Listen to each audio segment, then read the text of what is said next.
Hi friends, ഞാൻ ഷൈനി. ഈ പ്രപഞ്ചം അല്ലെങ്കിൽ ഈശ്വരൻ നമ്മളെ നെക്സ്റ്റ് ലെവലിലേക്ക് കൊണ്ടുപോകുന്നതിന് മുമ്പ് ഈ 7 കാര്യങ്ങൾ ചെയ്യും. അതെന്തൊക്കെയാണെന്ന് നമുക്ക് നോക്കാം. ആദ്യം തന്നെ സംഭവിക്കുന്ന കാര്യം എന്താണെന്ന് വെച്ചാൽ നിങ്ങൾ ഒറ്റയ്ക്കാവും.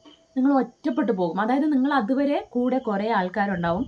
നിങ്ങളെ സ്നേഹിക്കുകയും വിശ്വസിക്കുകയും ഒക്കെ ചെയ്ത ചില നെഞ്ചോട് ചേർത്ത് വെച്ച് ആത്മാർത്ഥമായി ഇവരെ ലൈഫ് ലോങ് ഉണ്ടാകും എൻ്റെ കൂടെ എന്ന് പൂർണ്ണ വിശ്വാസത്തോടെ ഇരിക്കുന്ന ചില വ്യക്തികൾ പോലും നമ്മുടെ ജീവിതത്തിൽ നിന്ന് കട്ടായി പോകും. അതായത് അത്രയും നമ്മുടെ ക്ലോസ് റിലേഷൻസ് പോലും കട്ടാകും എന്ന് പറഞ്ഞാൽ എന്നേക്ക് കട്ടാകുന്നല്ല. ആ സിറ്റുവേഷൻസിൽ അവർ തമ്മിൽ നിങ്ങൾക്കൊരു ബ്രേക്കപ്പ് വരാം. ചിലർ ലൈഫ് ലോങ് കട്ടായി പോകും. കാരണം അവർ നമ്മുടെ ലൈഫിൽ ഒട്ടും സെറ്റാവാത്ത ചില വ്യക്തികളായിരിക്കും. നമ്മുടെ വൈബ്രേഷനുമായിട്ട് ഒരിക്കലും കണക്റ്റ് ആവാൻ പറ്റാത്ത വ്യക്തികളായിരിക്കും. അതുമാത്രമല്ല, അവരോടൊപ്പം ഇരുന്ന നമ്മുടെ ലൈഫിൽ ഒരു സക്സസും ഉയർച്ചയും നമുക്ക് സന്തോഷമോ സമാധാനമോ ഒരിക്കലും വരാൻ പോകുന്നില്ല എന്ന് ആ പ്രപഞ്ചശക്തിക്ക് അറിയാം. ചിലപ്പോൾ അതൊരു ടോക്സിക് റിലേഷൻഷിപ്പ് കൂടെ ആവാം. എന്നാൽ പോലും നമുക്ക് അവരെ വിടാൻ കഴിയില്ല. കാരണം ഈ പ്രപഞ്ചത്തിന്റെ കുഞ്ഞുങ്ങളെന്ന് പറയുന്നത് എപ്പോഴും ആത്മാർത്ഥമായിട്ടുള്ളവരായിരിക്കും. ഒരാളോടൊപ്പം നിന്നാൽ അവരെ ആത്മാർത്ഥമായി സ്നേഹിക്കും. അവരോട് സത്യസന്ധമായിട്ടും വിശ്വാസമായിട്ടും ഇരിക്കുന്ന വ്യക്തികളായിരിക്കും. ബട്ട് നമ്മുടെ കൂടെ ഇരിക്കുന്ന വ്യക്തികൾ ചിലപ്പോൾ അങ്ങനെ ആവണമെന്നില്ല. ബട്ട് നമുക്കത് മനസ്സിലായാലും പോലും നമ്മൾ അത്ര സ്നേഹിച്ചതുകൊണ്ട് അവരെ നമ്മൾ ചേസ് ചെയ്തുകൊണ്ടിരിക്കും. ബട്ട് പ്രപഞ്ചശക്തിക്ക് അറിയാം, അവർ നമ്മളോടൊപ്പം ഇരിക്കുകയാണെങ്കിൽ നമുക്ക് ഒരിക്കലും ഒരു ഉയർച്ചയും ഉണ്ടാവില്ല. നമ്മളെന്ന വ്യക്തിയെയും നമുക്കുള്ള കഴിവുകളും നമ്മുടെ പൊട്ടൻഷ്യൽ ഒന്നും നമ്മൾ തിരിച്ചറിയാതെ നമ്മളിങ്ങനെ ലൈഫ് ലോങ് ഇങ്ങനെ ഒരർത്ഥമില്ലാത്ത ബന്ധങ്ങളുടെ പുറകെ പോയി നമ്മൾക്ക് ഒരു നെക്സ്റ്റ് സ്റ്റെപ്പിൽ നമുക്ക് പോകാനോ നമ്മുടെ യഥാർത്ഥ സന്തോഷം എന്താണ്, സുഖം എന്താണ് നമ്മൾ തിരിച്ചറിയാനോ കഴിയാത്ത വ്യക്തികളായിട്ട് മാറുന്ന ആ ഈശ്വരനെ അറിയാം. അതുകൊണ്ട് തന്നെ അങ്ങനെയുള്ള വ്യക്തികളെ നമ്മുടെ ജീവിതത്തിൽ നിന്ന് ഈ കളപ്പിഴുത് മാറ്റുന്നത് പോലെ എടുത്തു മാറ്റും. പിന്നെ ചിലപ്പോൾ നമ്മളോട് അത്രയും ആത്മാർത്ഥമായിരിക്കുന്ന വ്യക്തികൾ പോലും അപ്പോൾ കട്ടായി പോകും. ബട്ട് നമ്മളപ്പോൾ ഒറ്റയ്ക്ക് നിൽക്കേണ്ടത് ആവശ്യമാണ്. ഒറ്റയ്ക്ക് നിൽക്കുമ്പോഴാണ് നമുക്ക് കുറേ തിരിച്ചറിവുകളും നമ്മൾ ആ കംഫർട്ട് സോൺ ബ്രേക്ക് ചെയ്ത് പുറത്തു വരുന്നത്. നമ്മൾ കുറേ നമുക്കുള്ളിലെ ശക്തിയും പവറും തിരിച്ചറിഞ്ഞ് നമ്മൾ ഒറ്റയ്ക്കിരുന്നാലും നമ്മൾ ഇനഫാണ്, നമ്മൾ അത്രയും ഒരു സന്തോഷമായിട്ട് സമാധാനമായിട്ട് ഇരിക്കാൻ കഴിയും, നമ്മൾക്കുള്ളിൽ എല്ലാ സുഖവും സന്തോഷം ഉണ്ട് എന്നുള്ള സത്യം മനസ്സിലാക്കാൻ നമ്മൾ ഒറ്റയ്ക്ക് നിൽക്കേണ്ടത് ആവശ്യമാണ്. മാത്രമല്ല, നമ്മൾ വളരെ ധൈര്യമുള്ള ഒരു വ്യക്തിയായിട്ട് മാറേണ്ടതും ആവശ്യമാണ്. സാധാരണ ചെയ്യുന്നത് കണ്ടിട്ടില്ലേ, ഈ ഒരു വാഴയുടെ കൂടെ കുറേ കൂട്ടം ചെറിയ ചെറിയ വാഴകൾ നിൽക്കുമ്പോൾ നമ്മൾ എന്ത് ചെയ്യും? ആ വാഴകളെല്ലാം തനിത്തനിയെ എടുത്ത് നടുമ്പോഴാണ് ആ വാഴയ്ക്കൊരു ഉയർച്ചയും അത് നല്ല ഫലങ്ങളൊക്കെ തന്ന് പഴമൊക്കെ തന്ന് നല്ലൊരു വൃക്ഷമായിട്ട് മാറുന്നത് അതിനെ തനിയെ നിർത്തുമ്പോഴാണ്. സോ അതുപോലെ നമ്മളും തനിയെ നിൽക്കുമ്പോഴാണ് നമ്മുടെ ശക്തിയും പവറും തിരിച്ചറിഞ്ഞ് അത്രയും നമ്മളൊരു നെക്സ്റ്റ് സ്റ്റെപ്പിൽ പോകാൻ കഴിയുന്നത്. അതിനു വേണ്ടി നമ്മുടെ കൂടെ ഇരിക്കുന്ന കുറേ റിലേഷൻസ് ടോക്സിക്കും കട്ടായി പോകും. ചിലപ്പോൾ വളരെ ആത്മാർത്ഥമായ വ്യക്തികൾ അപ്പോൾ ഒരു ടെമ്പററി ആയിട്ട് കട്ടായി പോകും. അതായത് അവർ തമ്മിൽ ചിലപ്പോൾ എന്തെങ്കിലും ഒരു മിസ്അണ്ടർസ്റ്റാൻഡിങ് വന്ന് മാറി എന്തായാലും ഒരു തനിച്ചാക്കപ്പെട്ട സിറ്റുവേഷൻ വന്നിരിക്കും.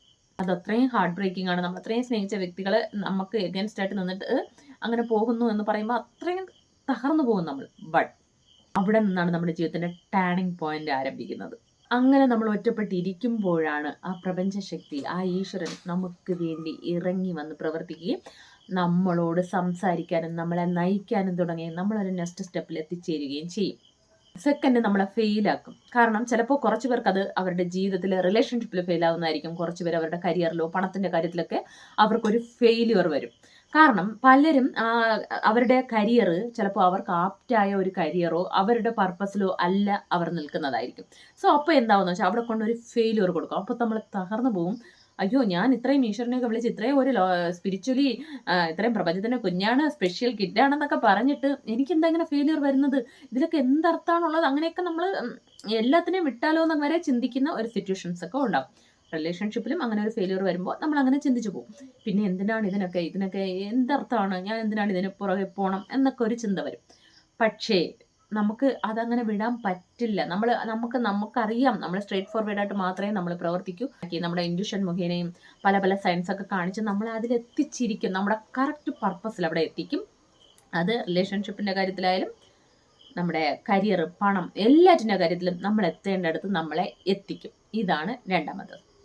മൂന്നാമത് എന്താന്ന് വെച്ചാൽ നിങ്ങളൊരു ഡിഫറൻ്റ് ആയിട്ടുള്ള ഒരു വ്യക്തിയായിട്ട് മാറും. അതുവരെ അത്രയും വർഷം ഇരുന്ന നിങ്ങളും പിന്നീട് അങ്ങോട്ടൊരു ട്രാൻസ്ഫോർമേഷനാണ് നടക്കുന്നത്. ആ പഴയ നിങ്ങളെ നിങ്ങൾക്ക് നഷ്ടപ്പെടും. കാരണം നിങ്ങൾ കടന്നു പോകുന്ന സിറ്റുവേഷൻസും ഒറ്റപ്പെടലും ഈ പരാജയമൊക്കെ നിങ്ങളെ മറ്റൊരു വ്യക്തിയായിട്ട് മാറ്റും. അതായത് അതുവരെ നിങ്ങളെ കുറച്ച് ഷൈ ആയി, ധൈര്യമില്ലാതെ, നമ്മുടെ അഭിപ്രായങ്ങളൊക്കെ തുറന്നു പറഞ്ഞാൽ മറ്റുള്ളവർ എന്ത് വിചാരിക്കും, അങ്ങനെയൊക്കെ ചിന്തിച്ച് നിന്നിട്ടുണ്ടെങ്കിൽ, അല്ലെങ്കിൽ ഞാൻ റിലേഷൻഷിപ്പിലായാലും ഞാനിങ്ങനെ നിന്നാലേ എനിക്ക് ഇവരെ കൂടെ ഉണ്ടാവൂ എന്നൊക്കെ നിന്നിരുന്ന വ്യക്തിയായ നിങ്ങൾ ടോട്ടലി മാറും. നിങ്ങളുടെ ഉള്ളിൽ നിന്ന് എന്ത് സ്വരം വരുന്നുവോ അത് മാത്രമേ നിങ്ങൾ കേൾക്കൂ. കൂടെ ഇരിക്കുന്നവരോ എത്ര വലിയ റിലേഷൻഷിപ്പിൽ ആരെന്ത് പറഞ്ഞാലും നിങ്ങൾക്കത് അക്സെപ്റ്റ് ചെയ്യാൻ പറ്റില്ല. കാരണം നിങ്ങളുടെ ഉള്ളിലിരുന്ന് ആ പ്രപഞ്ചശക്തി, ആ ഈശ്വരൻ സംസാരിച്ചു കൊണ്ടേയിരിക്കും, നിങ്ങളെ നയിച്ചു കൊണ്ടേയിരിക്കും. അപ്പോൾ എന്തായാലും നിങ്ങൾക്കൊരു വലിയ ട്രാൻസ്ഫർമേഷൻ സംഭവിക്കും. നിങ്ങളൊരു പീപ്പിൾ പ്ലീസറായിട്ടൊക്കെ ഇരുന്നെങ്കിൽ അത് ടോട്ടലി മാറും. നിങ്ങൾ ഒറ്റ പിന്നെ നിങ്ങൾ അതുവരെ കൂട്ടമായിട്ടിരിക്കാനൊക്കെ ആഗ്രഹിച്ച ഒരു വ്യക്തിയാണെങ്കിൽ പോലും പതിയെ നിങ്ങൾ ആൾറെഡി നമ്മൾ ലൈഫിൽ ഒറ്റപ്പെട്ടിട്ടുണ്ടാവും. പിന്നെ നമ്മൾ ആ ഒറ്റപ്പെടലൊക്കെ ഇഷ്ടപ്പെടാൻ തുടങ്ങും. നമ്മൾ വളരെ ഡിഫറൻ്റ് ആയിട്ടുള്ള ഒരു വ്യക്തിയായിട്ട്, സ്ട്രോങ് ആൻഡ് ബോൾഡ് ആയിട്ടുള്ള, തികച്ചും നമ്മൾ തന്നെ അതിശയിച്ചു പോയി, ഇത് ഞാനാണോ, ഞാൻ എവിടെ, ഞാൻ എവിടെ, അങ്ങനെയാണ് ഞാൻ ഇങ്ങനെ ആയി എന്ന് ചിന്തിക്കുന്ന രീതിയിൽ നമുക്കൊരു ട്രാൻസ്ഫർമേഷൻ നടക്കും. നമ്പർ 4 എന്ത് സംഭവിക്കുന്ന വെച്ചാൽ നിങ്ങളുടെ വിശ്വാസത്തെ ടെസ്റ്റ് ചെയ്യും. നിങ്ങൾ ഇപ്പോഴും ആ വിശ്വാസത്തിൽ ഉറച്ചു നിൽക്കുന്നുണ്ടോ?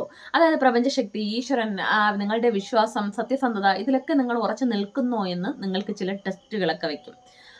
പിന്നെ ഈ ടെസ്റ്റുകളിൽ നമ്മൾ പാസ്സാകുന്നതും പാസ്സാകാത്തത് പോലും ആ പ്രപഞ്ചശക്തിയാണ് തീരുമാനിക്കുന്നത്. എന്നാൽ പോലും നമ്മളെ ഒരു കറക്റ്റ് ആ റൂട്ടിൽ എത്തിക്കുന്നത് വരെ ഈ ടെസ്റ്റിംഗ് നടന്നുകൊണ്ടിരിക്കും. ഫസ്റ്റൊക്കെ നമ്മൾ കുറച്ചൊക്കെ ആ ടെസ്റ്റിങ്ങിൽ ഫെയിൽ ആവും. പതിയെ ഫൈനലി നമ്മൾ ജയിക്കും. ആ ടെസ്റ്റെല്ലാം ജയിച്ച് നമ്മൾ അത്രയും ഒരു സ്പെഷ്യൽ കിഡായിട്ട് നിൽക്കും. നമ്പർ 5, നമ്മൾ ഇതുവരെ നമ്മൾ ഭയങ്കര സംഭവമാണ്, അങ്ങനെയാണ് ഇങ്ങനെയാണെന്നൊക്കെ ഉള്ള ചില വ്യക്തി ആയിരിക്കാം. ചിലപ്പോൾ നമ്മുടെ കുറവുകളൊക്കെ മറച്ചു വെച്ച് നല്ല വ്യക്തിയാണെന്ന് കാണിക്കാൻ വേണ്ടിയുള്ള പെരുമാറ്റങ്ങളൊക്കെ നമ്മൾ കാണിച്ചേക്കാം, സംസാരിച്ചേക്കാം. അതുപോലെ നമുക്ക് കുറെ ഈഗോ ഒക്കെ ഇരുന്നിരിക്കാം. എന്നാൽ ഇതിന് ശേഷം നമ്മൾ ഒന്നുമേ ഇല്ല, ആ അഹങ്കാരത്തെയൊക്കെ ഉടച്ച്, ഈഗോയൊക്കെ ഉടച്ച് ഒന്നും ഇല്ല, എല്ലാം ഞാൻ വെറും ഒരു ബൊമ്മ മാത്രമാണ്, എന്നെ ആരോ നയിച്ചുകൊണ്ടിരിക്കുകയാണ്, ഞാൻ വെറും ഒരു സാക്ഷാൽ പ്രപഞ്ചത്തിന്റെ അല്ലെങ്കിൽ ആ ഈശ്വരന്റെ വെറും ഒരു പാവ പോലെയാണ്, എല്ലാം അവിടെ നിന്നാണ് ചെയ്യുന്നതെന്നുള്ള ആ ഒരു സത്യം നമ്മൾ മനസ്സിലാക്കി ആ അഹങ്കാരമൊക്കെ പോയി ഈഗോ ഒക്കെ തീർന്ന് ഒന്നുമല്ല എന്നുള്ള രീതിയിൽ നമ്മളായിത്തീരും. 6th, നമ്മൾ പോയിക്കൊണ്ടിരിക്കുന്ന പാതയെ മാറ്റും. അതായത് ഇത് നമ്മളെപ്പോഴും വിചാരിച്ചിരിക്കുന്ന നമുക്കൊരു മൈൻഡ് സെറ്റ് ഇരിക്കും, എൻ്റെ ലൈഫ് ഇങ്ങനെ ആയിരിക്കും, എൻ്റെ കൂടെ ഇങ്ങനെ ഇവരുണ്ടാവും അവരുണ്ടാവും, അല്ലെങ്കിൽ എൻ്റെ ലൈഫ് സിറ്റുവേഷൻ ഇങ്ങനെ ഇരിക്കും, എൻ്റെ ജോലി ഇങ്ങനെ ഇരിക്കും, അങ്ങനെയൊക്കെ വിചാരിച്ചിട്ടിരുന്നെങ്കിൽ അതെല്ലാം മാറും. നമ്മൾ വിചാരിക്കാത്ത പല കാര്യങ്ങളും നമ്മുടെ ലൈഫിൽ നടക്കും. നമ്മുടെ പർപ്പസ് വേറെ എന്താണോന്ന് വിചാരിച്ചിരുന്നെങ്കിൽ വേറൊരു പർപ്പസിലായിരിക്കും നമ്മൾ എത്തി നിൽക്കുന്നത്. നമ്മളെ കൊണ്ട് നമുക്ക് എന്താണോ വേണ്ടത് അതൊക്കെ ആ പ്രപഞ്ചശക്തിനെ നമുക്കുള്ളിൽ വന്നിരുന്ന് നമ്മളെ കൊണ്ട് മാനിഫെസ്റ്റ് ചെയ്യിപ്പിക്കും, അഫർമേഷൻസ് പറയിപ്പിച്ച് എല്ലാം ചെയ്യിപ്പിച്ച് നമ്മൾ അതിലെത്തിക്കും. ഇനി നെക്സ്റ്റ് 7th എന്താന്ന് വെച്ചാൽ, നിങ്ങൾ ഇനി എന്ത് എൻ്റെ ലൈഫിൽ നടന്നോട്ടെ, എന്ത് വന്നാലും ഐ ഡോണ്ട് കെയർ എന്നുള്ളൊരു മൈൻഡ് സെറ്റിൽ നിങ്ങളെ കൊണ്ടെത്തിക്കും. അതുവരെ നിങ്ങൾ അവർ നഷ്ടപ്പെടുമോ, ഇവരെ നഷ്ടപ്പെടുമോ, എൻ്റെ ജോലി അങ്ങനെ ആവോ, ഇങ്ങനെ ആവോ, എന്താവും, എൻ്റെ ലൈഫ് എന്താവും, ഫ്യൂച്ചർ എന്താവും, ഇങ്ങനെ പാസ്റ്റിനെ കുറിച്ച് അങ്ങനെയൊക്കെ ഇങ്ങനെ തല പോകഞ്ഞുകൊണ്ടിരുന്ന വ്യക്തിയാണെങ്കിൽ ഇനി എന്ത് നടന്നാലും ഐ ഡോണ്ട് കെയർ. ആര് വേണമെങ്കിലും പൊയ്ക്കോട്ടെ, വന്നോട്ടെ, അല്ലെങ്കിൽ എന്ത് വേണമെങ്കിലും എന്ത് സംഭവിച്ചോട്ടെ, എന്നെ ഒന്നും അഫക്റ്റ് ചെയ്യുന്നില്ല. ഐ എം ഓക്കെ, ഞാൻ എന്തിനും തയ്യാറാണ്, ഞാൻ ഇനഫാണ്, ഞാൻ മതി, ഞാൻ ഏത് സിറ്റുവേഷൻസിലും ജീവിക്കാൻ തയ്യാറാണ്, ഞാൻ എവിടെ ഇരുന്നാലും ഞാൻ ഹാപ്പി ആയിട്ടിരിക്കാൻ തയ്യാറാണ് എന്നുള്ളൊരു മൈൻഡ് സെറ്റിൽ നിങ്ങളെ കൊണ്ടെത്തിക്കും. ഞാൻ ഈ പറഞ്ഞ ഈ കാര്യങ്ങളിൽ ഏതെങ്കിലും ഒരു 4-5 കാര്യമെങ്കിലും നിങ്ങളുടെ ലൈഫിലുണ്ടെങ്കിൽ നിങ്ങൾ കറക്റ്റ് റൂട്ടിലാണ് പോയിക്കൊണ്ടിരിക്കുന്നത്. ഒന്നും നിങ്ങൾ നോക്കണ്ട, എല്ലാ പ്രപഞ്ചശക്തി നിങ്ങളെ നയിച്ച് നിങ്ങളെ എത്തിക്കേണ്ടടുത്ത് എത്തിച്ചിരിക്കും. അതുകൊണ്ട് ഞാൻ പോകുന്ന റൂട്ട് ശരിയാണോ, ഞാൻ ചെയ്യുന്നത് ശരിയാണോ, ഇതെന്താണ് എൻ്റെ ജീവിതത്തിൽ നടക്കുന്നത്, കുറച്ച് പേർക്കൊക്കെ കുറച്ച് രോഗങ്ങളൊക്കെ വന്ന് എന്താണ് നടക്കുന്നത് എന്താണെന്നൊക്കെ പോലും മനസ്സിലാക്കാതെ ഇങ്ങനെ തല പോകഞ്ഞിരിക്കുന്നുണ്ടെങ്കിൽ ആ പ്രപഞ്ചശക്തി നിങ്ങളെ നെക്സ്റ്റ് ലെവലിൽ വേറെ ലെവലിൽ കൊണ്ടെത്തിച്ചേർക്കും.